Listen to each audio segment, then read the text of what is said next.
Bismillahirrahmanirrahim. Assalamualaikum warahmatullahi wabarakatuh. Waalaikumsalam.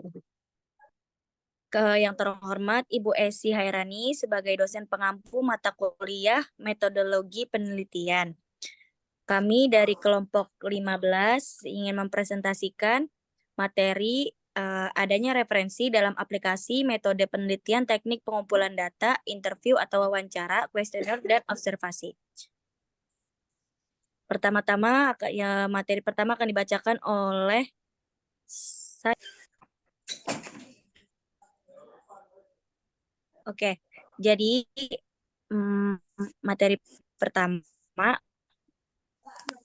jadi ada validasi dan kepercayaan. Penelitian yang memiliki referensi yang kuat cenderung lebih dipercaya karena argumen dan temuannya didukung oleh bukti yang soheh dan telah melalui proses evaluasi yang oleh rekan sejawat. Kemudian memperlihatkan kedalaman pengetahuan. Dengan menyertakan referensi yang luas dan relevan, penulis menunjukkan pemahaman yang mendalam tentang topik yang diteliti. Ini membantu membangun kredibilitas penelitian tersebut. Kemudian pemahaman yang lebih baik. Dengan merujuk pada penelitian sebelumnya, peneliti dapat menunjukkan bahwa mereka memahami kerangka kerja teoritis dan metodologis yang telah digunakan oleh peneliti sebelumnya dalam bidang tersebut. Kemudian, melacak sumber informasi, referensi juga memungkinkan pembaca untuk melacak sumber informasi yang lebih lanjut jika mereka tertarik untuk mempelajari topik lebih lanjut atau meninjau metode penelitian yang digunakan. Dalam penelitian yang baik, referensi harus dipilih dengan cermat untuk memastikan bahwa mereka relevan, mutakhir, dan berasal dari sumber yang kredibel. Ini membantu pembangunan dasar yang kokoh untuk argumen dan temuan yang disajikan dalam penelitian tersebut. Kemudian, referensi dalam aplikasi metode penelitian. Referensi dalam aplikasi metode penelitian adalah kunci untuk mendukung dan memperkuat argumen yang dibuat dalam sebuah karya penelitian. Berikut adalah beberapa poin detail tentang adanya referensi dalam aplikasi metode penelitian. Yang pertama, mendukung klaim atau pernyataan. Referensi digunakan untuk memberikan dukungan empiris atau teoritis pada klaim atau pernyataan yang dibuat dalam penelitian. Ini membantu pembaca untuk melihat bahwa penulis mengacu pada penelitian sebelumnya yang relevan dalam bidang tersebut, mengaitkan penelitian dengan penelitian terdahulu dengan menyertakan referensi penelitian baru dapat ditempatkan dalam konteks penelitian yang telah ada sebelumnya. Ini membantu memperlihatkan evolusi pemikiran dalam bidang tersebut dan bagaimana penelitian baru tersebut menambah pemahaman kita. Kemudian menghindari plagiarisme, mengacu pada karya orang lain dengan benar adalah cara yang penting untuk menghindari plagiat dan memberikan kredit pada ide atau temuan mereka. Selanjutnya, teknik pengumpulan data. Secara umum, pengumpulan data adalah langkah yang strategis dalam pendidikan yang disebabkan karena tujuan utama dari penelitian adalah untuk mendapatkan data untuk memenuhi standar yang sudah ditetapkan dalam menjawab rumusan permasalahan yang diungkapkan di dalam penelitian. Pengumpulan data dan penelitian tidak boleh dilakukan secara sembarangan. Terdapat langkah pengumpulan data dan teknik pengumpulan data yang harus diikuti. Tujuan dari teknik pengumpulan data ini adalah mendapatkan data yang valid, sehingga hasil dan kesimpulan penelitian pun tidak akan diragukan kebenarannya. Ada berbagai metode pengumpulan data yang dapat dilakukan dalam sebuah penelitian, antara lain yang pertama adalah metode wawancara. Wawancara adalah teknik pengumpulan data melalui proses tanya jawab lisan yang berlangsung satu arah. Artinya, pertanyaan datang dari pihak yang mewawancarai dan jawaban diberikan oleh yang diwawancarai. Menurut Hopkins, wawancara adalah suatu cara untuk mengetahui situasi tertentu di dalam kelas dilihat dari sudut pandang yang lain. Wawancara bertujuan mencatat optimisasi. Dengan melakukan interview, penelitian dapat memperoleh data yang lebih banyak sehingga peneliti dapat memahami budaya melalui bahasa dan ekspresi hak yang diinterview dan dapat melakukan klarifikasi atas hal-hal yang tidak diketahui. Selanjutnya akan dibacakan oleh Dinda Fania. Kepada Dinda kami persilakan. Selanjutnya, wawancara terbagi atas dua kategori, yakni wawancara terstruktur dan tidak terstruktur. Yang pertama itu wawancara terstruktur. Dalam wawancara terstruktur, peneliti telah mengetahui dengan pasti informasi apa yang hendak digali dari narasumber. Terus pada kondisi ini, peneliti biasanya sudah membuat daftar pertanyaan secara sistematis. Peneliti juga bisa menggunakan berbagai instrumen penelitian seperti alat bantu recorder, kamera untuk foto, serta instrumen-instrumen lain. Terus yang kedua, wawancara tidak terstruktur. Itu adalah wawancara bebas. Peneliti tidak menggunakan pedoman wawancara yang berisi pertanyaan-pertanyaan spesifik, namun hanya memuat poin-poin penting dari masalah yang ingin digali dari responden. Teknik pelaksanaan wawancara dapat dilakukan secara sistematis atau tidak sistematis.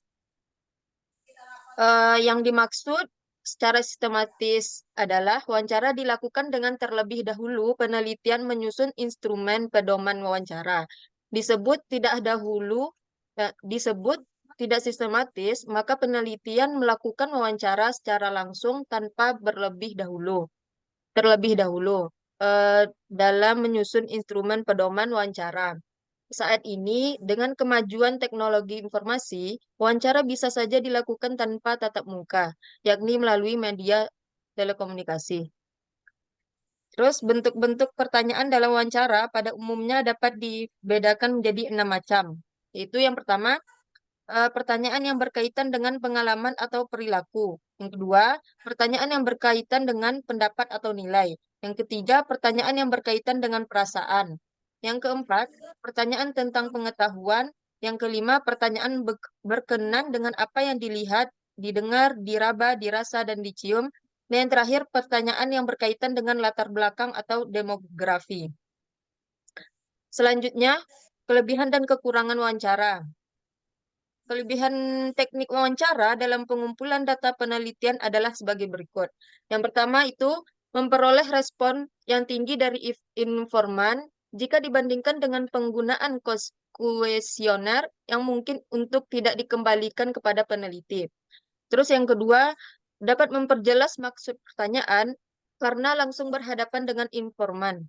Yang ketiga, dapat sekaligus melakukan observasi terhadap hal-hal yang dibutuhkan. Terus yang keempat, bersifat fleksibel. Dapat mengulang pertanyaan untuk membuktikan jawaban. Yang kelima, dapat menggali informasi yang bersifat nonverbal. Yang keenam, dapat menyampaikan pertanyaan secara spontanitas. Yang ketujuh, dapat dipastikan untuk mendapat jawaban. Yang kedelapan, dapat menyampaikan berbagai untuk pertanyaan. Dan yang terakhir, mempermudah informan dalam memahami pertanyaan yang kompleks. Selanjutnya adapun kelemahan dari teknik wawancara dibandingkan dengan teknik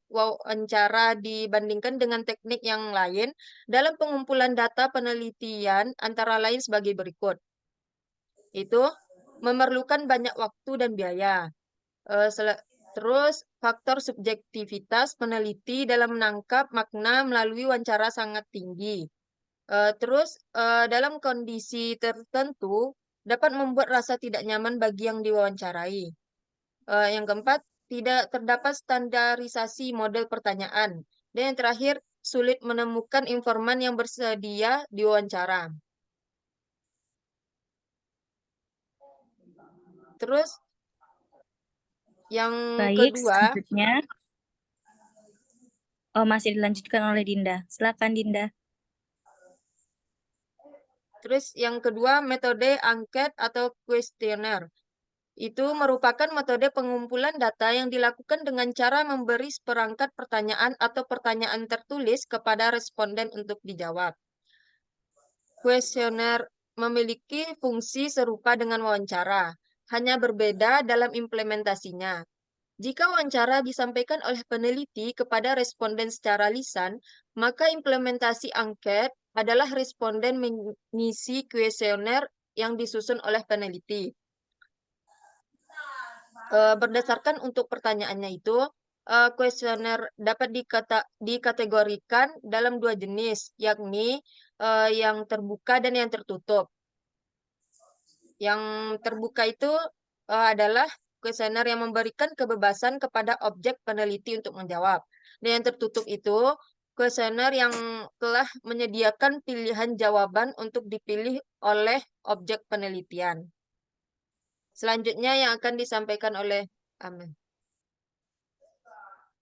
Baik, selanjutnya metode observasi.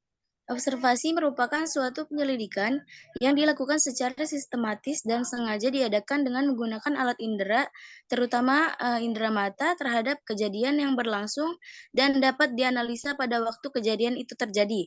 Dibandingkan dengan metode survei, metode observasi lebih objektif.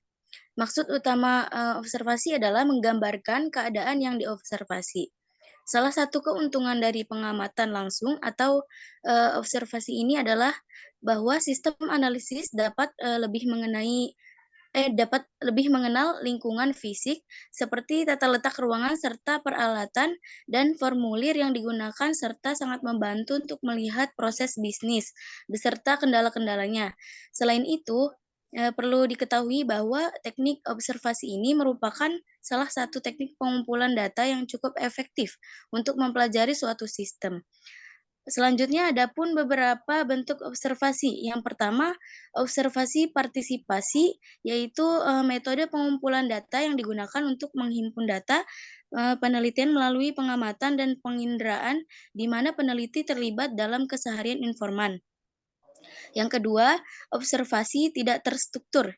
Ialah pengamatan yang dilakukan tanpa menggunakan pedoman observasi, sehingga peneliti mengembangkan pengamatannya berdasarkan perkembangan yang terjadi di lapangan. Yang terakhir, observasi kelompok ialah pengamatan yang dilakukan oleh sekelompok tim peneliti terhadap sebuah isu yang diangkat menjadi objek penelitian. Sekian pemaparan dari kami, kurang lebihnya mohon maaf. Saya kembalikan kepada moderator. Oke, terima kasih. Baiklah, kami dari kelompok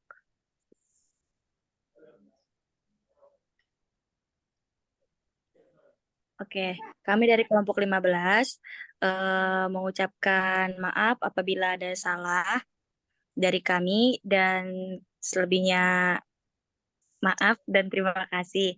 Wabillahi taufiq wal hidayah. Wassalamualaikum warahmatullahi wabarakatuh. Waalaikumsalam warahmatullahi wabarakatuh.